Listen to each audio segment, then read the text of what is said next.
Praise the Lord. എല്ലാ പ്രിയപ്പെട്ടവർക്കും വേഗം വരുന്നവനായ ക്രിസ്തുയേശുവിൻ്റെ നിസ്തുല്യമേറിയ നാമത്തിൽ സ്നേഹവന്ദനങ്ങൾ അറിയിക്കുന്നു. സാമൂഹ്യ മാധ്യമങ്ങളിലും വാർത്താ മാധ്യമങ്ങളിലുമെല്ലാം ഈ ദിവസങ്ങളിൽ നിറഞ്ഞു നിൽക്കുന്ന ഒരു വാർത്ത, ദക്ഷിണ രാജസ്ഥാനിലെ ആദിവാസി മേഖലയിൽ ഉൾപ്പെട്ട വാൻസ്വാഡ ജില്ലയിൽ ഗംഗാതലി പഞ്ചായത്തിൽ ഏകദേശം 25ഓളം വർഷം മുൻപ് ഗുജറാത്ത് കേന്ദ്രമായി പ്രവർത്തിക്കുന്ന ഷാലോം മിനിസ്ട്രീസ് എന്ന് പറയുന്നതായ പ്രവർത്തനം ആരംഭിച്ച ഒരു ദൈവസഭ, ആ സഭയും അവിടുത്തെ ശുശ്രൂഷകനും വിശ്വാസികളുമെല്ലാം ക്രിസ്തീയ വിശ്വാസം വിട്ട് അവർ ഹൈന്ദവ വിശ്വാസത്തിലേക്ക് പോയി എന്നും ആ ആരാധന നടത്തിക്കൊണ്ടിരുന്നതായ ആരാധനാലയം ഒരു ക്ഷേത്രമാക്കി തീർത്തു എന്നും, അതുപോലെ ഈ കഴിഞ്ഞ 9-ാം തീയതി അവിടെ ഹൈന്ദവ ആചാരപ്രകാരമുള്ള പൂജകൾ ആരംഭിച്ചു എന്നും ഒക്കെ ഉള്ള വാർത്ത വളരെ ശക്തമായി പ്രചരിച്ചുകൊണ്ടിരിക്കുന്ന ഒരു സമയമാണിത്. ഗുജറാത്തിലെ ദാഹോദ് കേന്ദ്രമാക്കി ബിഷപ്പ് ഡോക്ടർ വി ദേവദാസിൻ്റെ നേതൃത്വത്തിലുള്ള ഷാലോം മിനിസ്ട്രീസ് ഏകദേശം 25 വർഷത്തോളം മുമ്പ് ദക്ഷിണ രാജസ്ഥാനിലെ ഈ വാൻസ്വാഡ ജില്ലയിൽ ഈ പ്രവർത്തനം ആരംഭിച്ചതാണ്. അന്ന് ആ സഭയിൽ അംഗമായിരുന്ന, അവിടുത്തെ ശുശ്രൂഷകൾക്ക് നേതൃത്വം നൽകിയ ദൈവദാസൻ്റെ സഹായിയായിരുന്ന, കൂട്ടുമൂപ്പനായിരുന്ന ഗൗതം ഗരാസി എന്നുള്ളൊരു വ്യക്തി, അദ്ദേഹമാണ് ഈ ആലയത്തിന് സ്ഥലം നൽകിയത്. അദ്ദേഹം ആ സഭയിൽ കൂടി വരികയായിരുന്നു. അപ്പോൾ അദ്ദേഹവും സഭയിലെ ശുശ്രൂഷകരും തമ്മിൽ വ്യക്തിപരമായുള്ള എന്തോ ആശയ പ്രശ്നങ്ങളുണ്ടായി എന്നും അത് പരിഹരിക്കുവാനായി ഷാലോം മിനിസ്ട്രീസിൻ്റെ മുതിർന്ന ദൈവദാസന്മാർ കടന്നു ചെന്ന് ആ പ്രശ്നം പരിഹരിക്കുവാൻ ശ്രമിച്ചുവെന്നും, എന്നാൽ ഈ ഗൗതം ഗരാസി ആ തീരുമാനങ്ങളോട് യോജിക്കാതെ താൻ ദൈവസഭ വിട്ട് താൻ ഹൈന്ദവ മാർഗത്തിലേക്ക് പോയി എന്നുമാണ് നമുക്കറിയുവാൻ കഴിയുന്നത്. ഏകദേശം 30ഓളം വരുന്നതായ കുടുംബങ്ങൾ ഉൾപ്പെടുന്ന ആ സഭ ആ ദൈവദാസനുമായി അടുത്ത് വേറെ ഒരു സ്ഥലം ക്രമീകരിച്ച് അവിടെ ആരാധന കൂടി വരുന്നു. അതുപോലെ അദ്ദേഹത്തിൻ്റെ ഈ ഗൗതം ഗരാസി എന്ന വ്യക്തിയുടെ ഭാര്യയും മക്കളും ഇപ്പോഴും അവർ ക്രിസ്തീയ വിശ്വാസത്തിൽ തന്നെയാണ്. സഭയിലുണ്ടായ ചില വിഷയങ്ങളോടുള്ള ബന്ധത്തിൽ അത് പരിഹരിക്കുവാൻ കഴിയാതെയാണ് ഗൗതം ഗരാസി ദൈവവിശ്വാസം വിട്ട്, ക്രിസ്തീയ വിശ്വാസം വിട്ട് വീണ്ടും ഹൈന്ദവ വിശ്വാസത്തിലേക്ക് മടങ്ങിപ്പോയത് എന്നാണ് നമുക്കറിയുവാൻ കഴിഞ്ഞത്. ആ ഷാലോം മിനിസ്ട്രീസിൻ്റെ നടത്തിപ്പുകാരനായ പ്രധാന ശുശ്രൂഷകനായ ഡോക്ടർ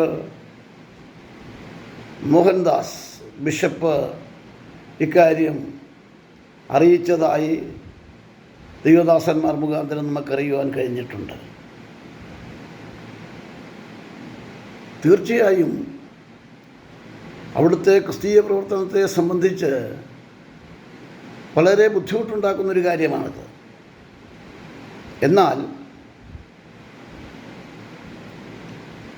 ക്രിസ്തീയ വിശ്വാസവും ക്രിസ്തീയ ആരാധനയും ഒക്കെ എന്ന് പറയുന്നത് അത് കേവലം പുറമേയുള്ള കെട്ടിടങ്ങളോ മറ്റ് സ്ഥാപനങ്ങളോ അതിനല്ല പ്രാധാന്യം. വിശുദ്ധ വേദപുസ്തകം നാം പഠിക്കുമ്പോൾ നാം ഓരോരുത്തരും ദൈവത്തിൻ്റെ മന്ദിരമാണെന്നും ദൈവം നമ്മിലാണ് വസിക്കുന്നതെന്നുമുള്ള സത്യം നമുക്ക് മനസ്സിലാക്കുവാൻ കഴിയുന്നുണ്ട്. 1-ാം നൂറ്റാണ്ടിൽ മരത്തണലുകളിൽ പോലും ദൈവജനം ആരാധിച്ചു വന്നതായി നമുക്ക് കാണുവാൻ കഴിയും. അപ്പോൾ ഒരു ആരാധനാലയം നഷ്ടപ്പെട്ടു എന്നുള്ളത് തീർച്ചയായും ചിന്തനീയമൊരു വിഷയമാണ്.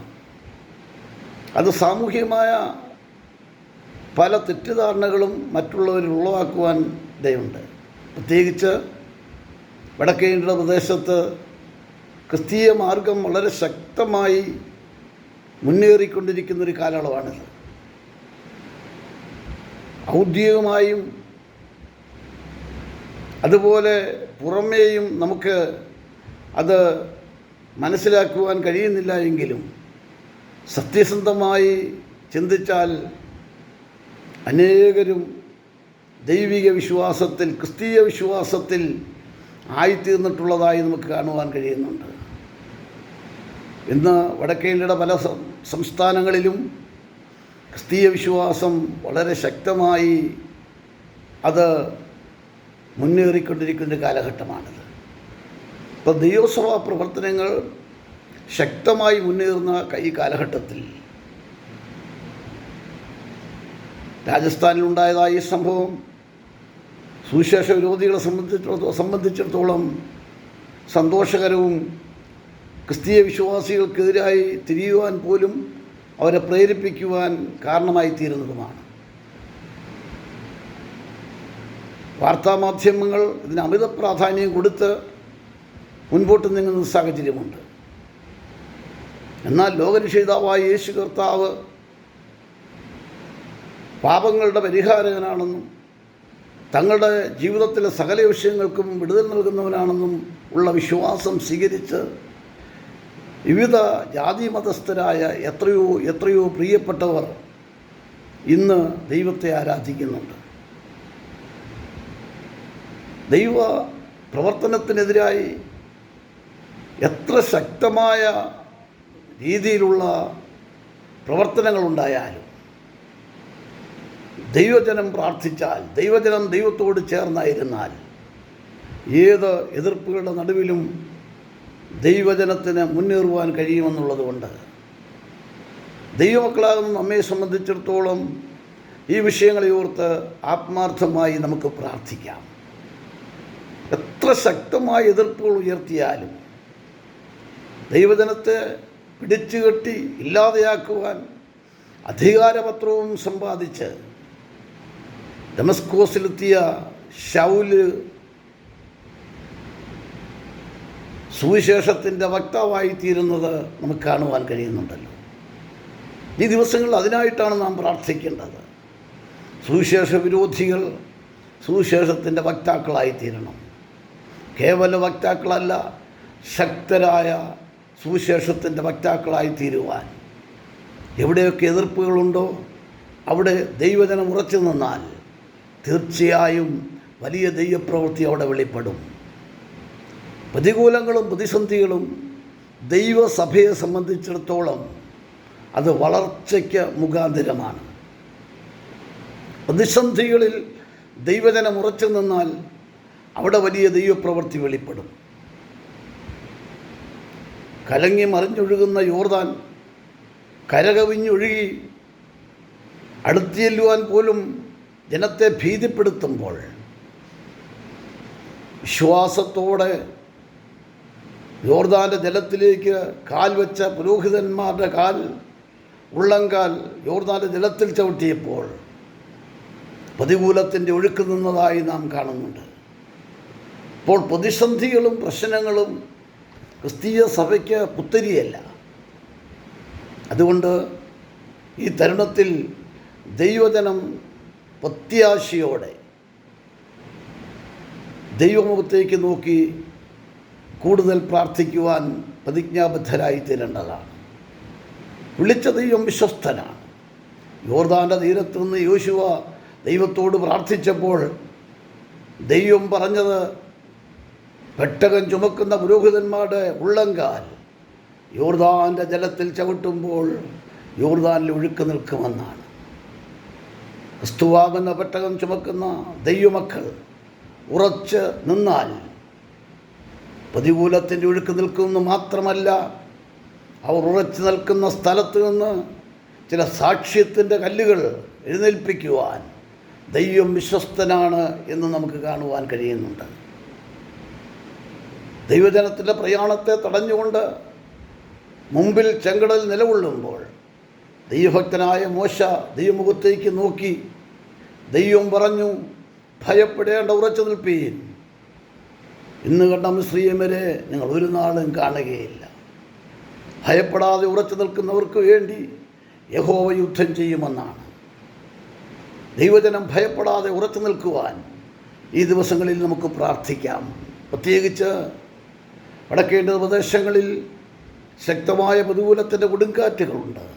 എന്നാൽ അതിൻ്റെ മധ്യേ ആയിരിക്കുന്ന ദൈവഭക്തന്മാർ, ദൈവജനങ്ങൾ ഉറച്ചു നിന്ന് ദൈവപ്രവൃത്തിയോടെ വെളിപ്പെടുവാൻ വേണ്ടി നമുക്ക് ആത്മാർത്ഥതയോടെ പ്രാർത്ഥിക്കാം. അതുകൊണ്ട് ദക്ഷിണ രാജസ്ഥാനിലെ ഈ സംഭവം അത് ദൈവജനത്തിൻ്റെ ദൈവപ്രവർത്തനത്തിൻ്റെ വലിയ അനുഗ്രഹത്തിന് നാന്ദിയാണ് എന്ന് ഞാൻ ഓർമ്മിപ്പിക്കട്ടെ. അതുകൊണ്ട് രാജസ്ഥാനിൽ മാത്രമല്ല, വടക്കേ ഇന്ത്യയുടെ ഓരോ സ്ഥലങ്ങളിലുമായിരിക്കുന്ന ദൈവമക്കൾ, ദൈവദാസന്മാർ ഉറച്ചു നിൽക്കുവാൻ ദൈവം നിങ്ങളെ ബലപ്പെടുത്തട്ടെ. ദൈവത്തിൻ്റെ ആത്മാവിൻ്റെ ശക്തമായ നിറവോടെ, വ്യക്തമായ കാഴ്ചപ്പാടോടെ ഈ ദിവസങ്ങളിൽ ദൈവവേലയിൽ മുന്നേറുവാൻ കർത്താവ് ഏവരെയും ശക്തീകരിക്കുവാൻ ദൈവമക്കളാകുന്ന നമുക്കെല്ലാവർക്കും ആത്മാർത്ഥതയോടെ പ്രാർത്ഥിക്കാം. ദൈവം നമ്മെല്ലാം ധാരാളമായി അനുഗ്രഹിക്കട്ടെ.